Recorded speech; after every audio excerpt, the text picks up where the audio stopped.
అసెంబ్లీకి రా రా రా రా అని కవ్వించి రప్పించి ర్యాగింగ్ చేద్దామని రేవంత్ రెడ్డి అనుకుంటారు, అందుకే రాలేదు అని అనుకుంటారు కొంత. హరీష్ కుట్ర.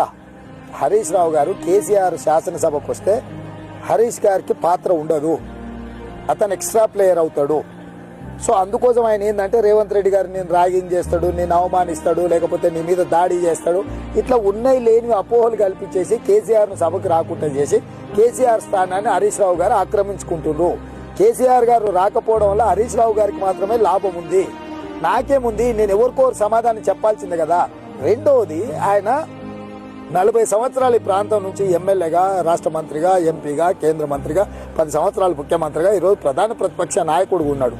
వారిని అంత అవమానించేటట్లు, కించపరిచేటట్లు నేను ఎందుకు వ్యవహరిస్తాను? నేను కూడా హ్యూమన్ బీయింగ్నే కదా. ఇప్పుడు నేనేమంటున్నానంటే సమకాలీకుల మధ్య పోటీ జరిగితే నాకు చాలా ఉత్సాహం వస్తుంది. Point number 1. పాయింట్ నెంబర్ 2, నాకంటే అనుభవజ్ఞుడితోని వాద ప్రతివాదనలు చేసి ఆ వాదనలో నేను నెగ్గిన అనుకో, నాకు గుర్తింపు, గౌరవం పెరుగుతుంది. నేను మొదటిసారి ఎమ్మెల్యేగా ఉన్నప్పుడు రాజశేఖర రెడ్డి గారితోనే తలపడినా, దాంతో రాజకీయంగా నాకు గుర్తింపు వచ్చింది.